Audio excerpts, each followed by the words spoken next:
Bonjour et bienvenue dans cette nouvelle vidéo qui va s'appeler, je pense, État des lieux.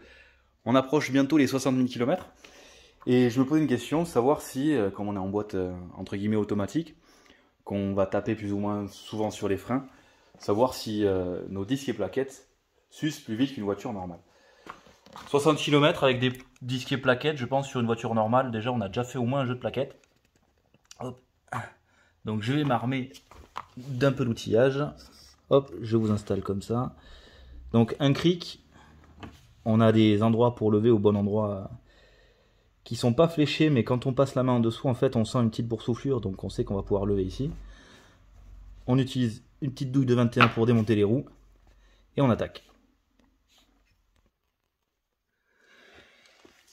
Alors pour attaquer, déjà, on n'oublie pas de se mettre en sécurité, on va utiliser une chandelle.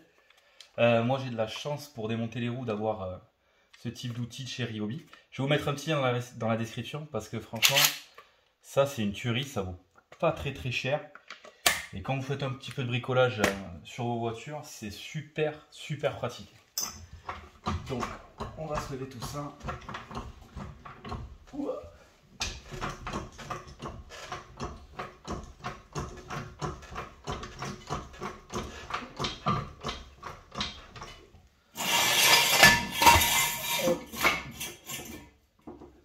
Je positionne mon cric directement au niveau du berceau, à un endroit de fixation, à un point de fixation.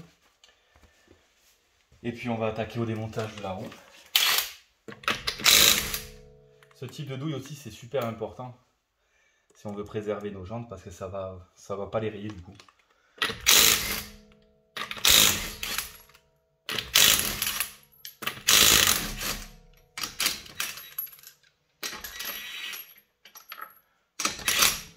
Hop là. On en profite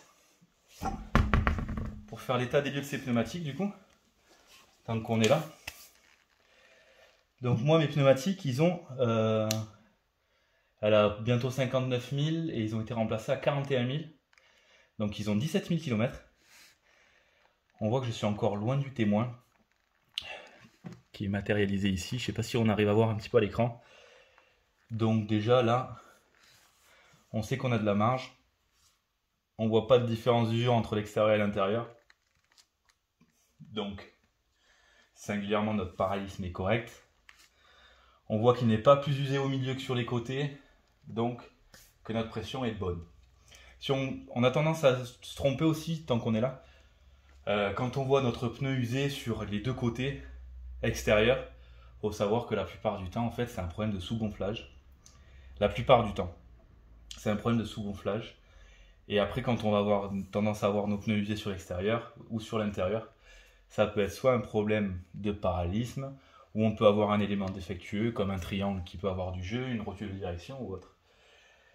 On passera après, je pense, sur l'aspect, sur le côté arrière aussi, parce que souvent on remarque qu'on ne change pas souvent nos pneus arrière, et en fait c'est super important de remplacer nos pneus arrière, ou du moins de les permuter quand on fait notre remplacement des pneumatiques avant. Donc là on est sur notre disque. Hop, je vais vous apporter un petit peu plus près. Je pense même que je vais aller chercher la lampe, si on y voit plus clair. On voit pas grand chose, je vais chercher la lampe. Armé d'une lampe, on y verra plus clair. Donc il y a deux méthodes, soit on peut les démonter directement, je fais exprès de ne pas totalement vous montrer, soit on peut les démonter. Donc on va sortir notre vis qu'on va avoir en bas et sortir nos plaquettes. Soit on peut faire un petit check visuel.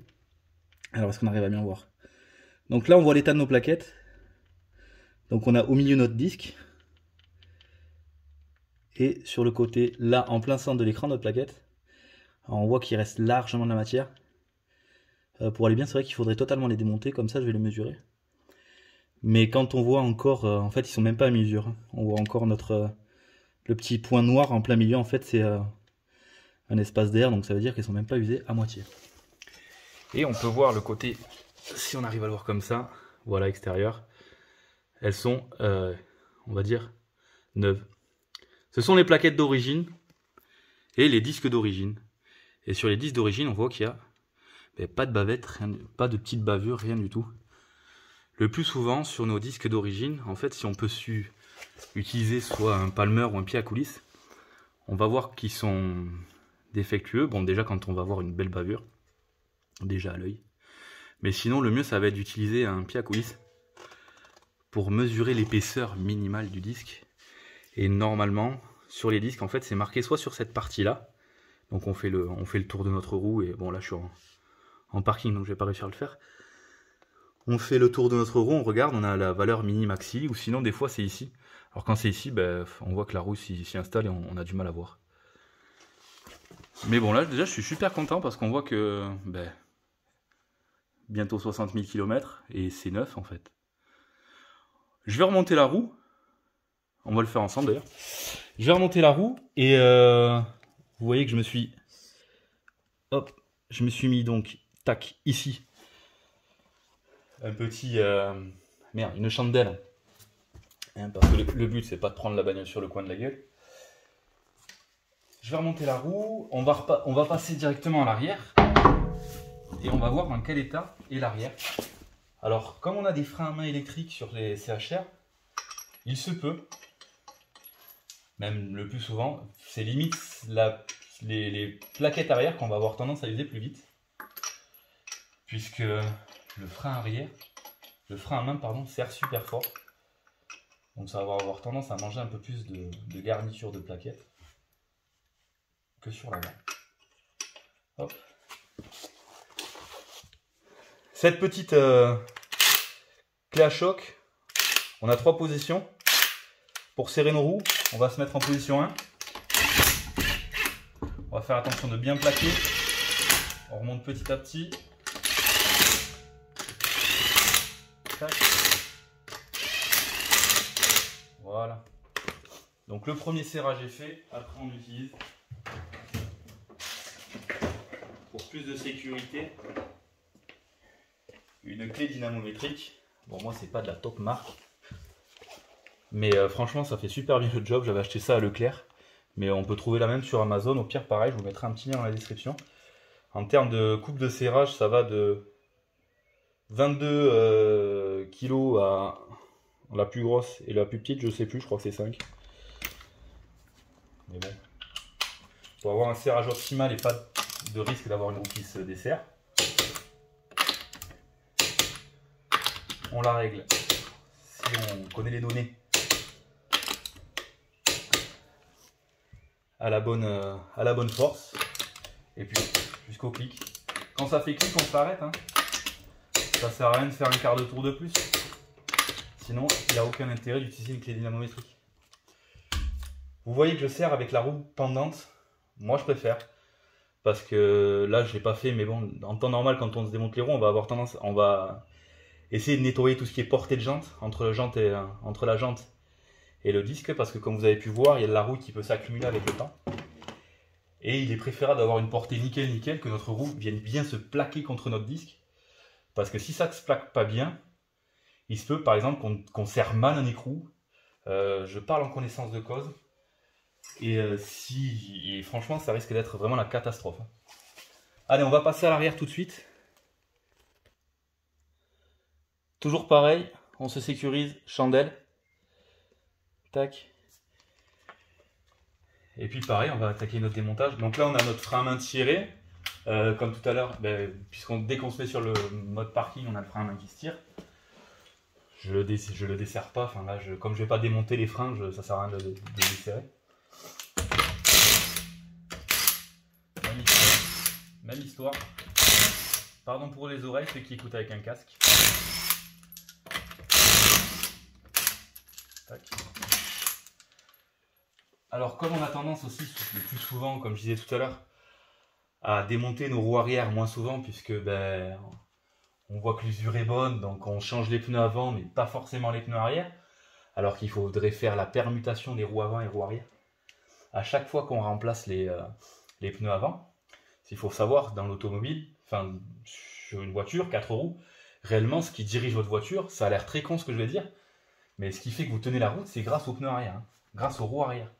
Si vous avez vos roues arrière qui sont dans un état déplorable, slick ou autre, vous allez avoir l'arrière qui chasse, ou sur un virage un peu appuyé ou autre. Donc ça, c'est super dangereux. C'est pour ça qu'on a tendance à mettre en fait des pneus neufs, toujours qu'on les met à l'arrière.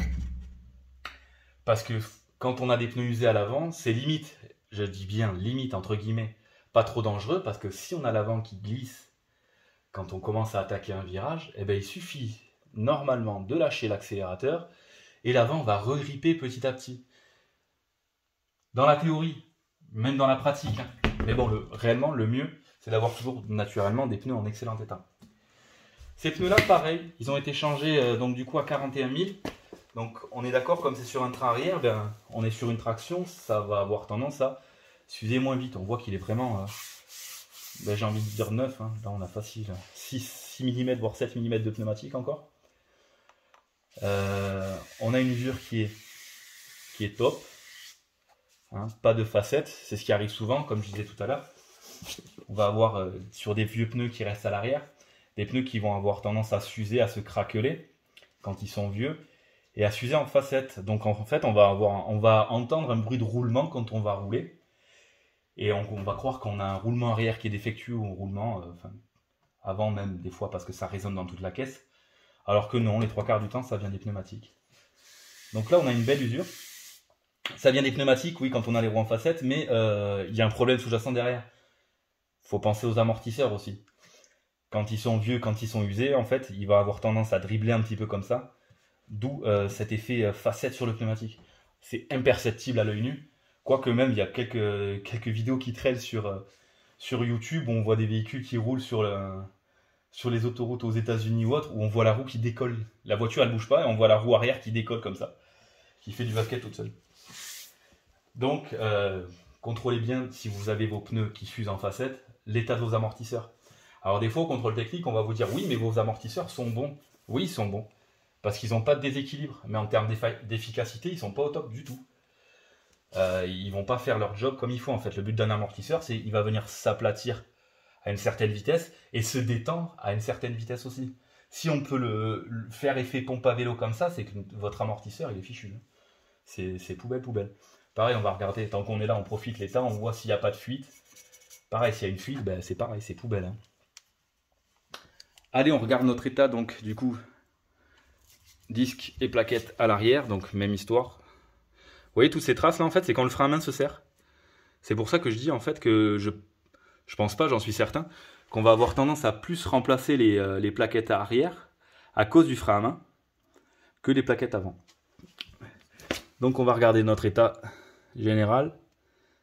Alors là, vous voyez la couleur orange, là, c'est la partie métallique de la plaquette. En plein milieu, hop, ici, là où j'ai mon doigt, ben, je vais enlever la lumière, c'est encore mieux. Donc là, ici où j'ai mon doigt, c'est notre disque. Et ici, là, hop, c'est notre garniture. Donc il y a largement de quoi faire.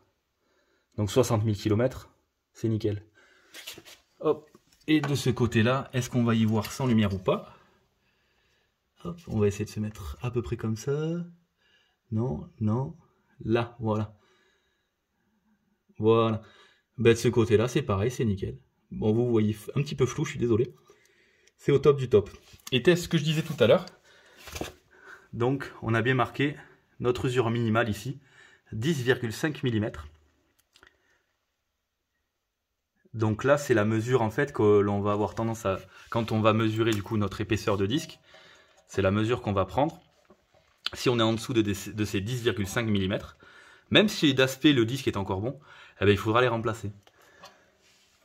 Parce qu'il risque de se casser en chauffant ou sur un gros freinage ou autre. Voilà. S'il y a une valeur minimale, il faut la respecter. C'est vraiment très très important. On va se remonter la roue ensemble. Pareil, même histoire. Hop. Donc comme je disais tout à l'heure, c'est cette portée-là en fait, hein, à laquelle il faut faire attention. Là, on voit qu'on a un petit peu de rouille. Normalement, on prend une petite brosse métallique. Là, je n'ai pas ici. On prend une petite brosse métallique et puis on va nettoyer cette surface pour surtout pas qu'on ait de rouille du coup. Pour que cette surface-là et cette surface ici, là, pour pas qu'on ait de rouille, cette surface ici, pardon, si j'avais mon bras en plein milieu, pour pas qu'on ait de rouille qui viennent s'installer. Et pareil à l'arrière de notre portée de jante, en fait, toute la portée qu'il y a ici et ici, puisque là on voit que c'est tout clair, ça vient pas frotter, ça vient pas toucher au disque. Il faut qu'elle soit clean de chez clean. Hop.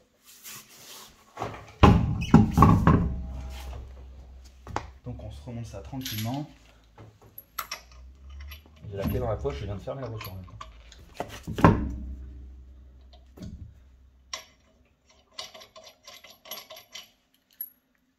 Donc on prend notre temps à bien avancer notre écrou à la main avant de le presserrer avec notre petit pistolet électrique. Tac. Donc on se met en position 1 et on va approcher notre jambe, toujours pareil. Alors toujours en étoile, pareil. On l'avance petit à petit, que je vous ai pas montré. On les avance petit à petit, pourquoi? Pour que ça vienne bien se... Alors on a notre jambe qui va venir se plaquer là sur la rondelle, mais elle va venir se centrer à cet endroit-là. Donc c'est pour ça qu'on va vraiment le faire petit à petit, pour que quand on est dedans, eh bien, que ce soit bien centré. Tac.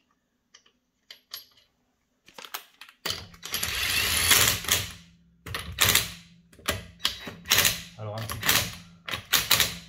parce que toujours pareil, notre but c'est le travail bien fait.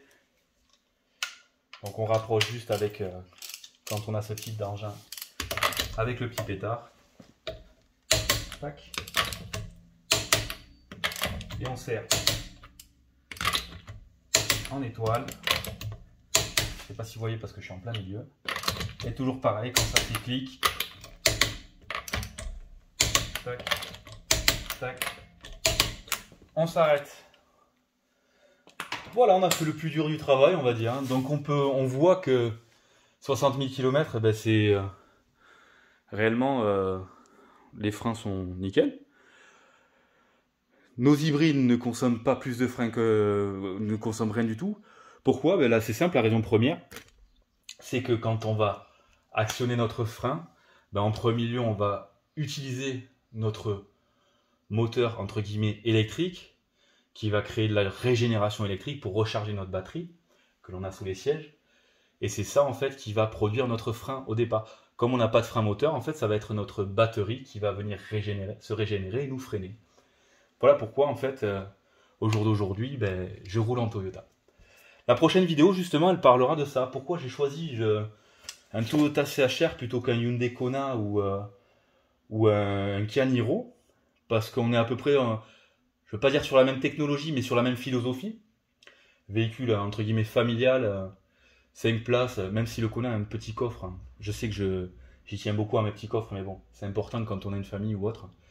On parlera de ça, si ça vous intéresse. N'hésitez pas à me le dire en commentaire. Et je vous dirai réellement les raisons, moi, pourquoi j'ai choisi un CHR plutôt qu'un Niro ou un Kona. Voilà. Comme d'habitude, si vous avez aimé, ben, n'hésitez pas à liker, partager, abonnez-vous, c'est toujours gratuit, ça me fait plaisir. On est réellement de plus en plus nombreux sur cette chaîne, franchement c'est top, merci beaucoup. Merci pour votre gentillesse, parce que vous avez des messages qui sont vraiment très bienveillants et c'est génial. Et puis je vous dis à la prochaine, donc du coup, pour la prochaine vidéo où on parlera de pourquoi j'ai acheté ça. Et même si vous voulez en savoir plus, ben, n'hésitez pas à me le mettre en commentaire, ben, j'essaierai d'y répondre ou de faire quelque chose qu'on fasse quelque chose ensemble, quoi. Allez, je vous dis à bientôt. Ciao.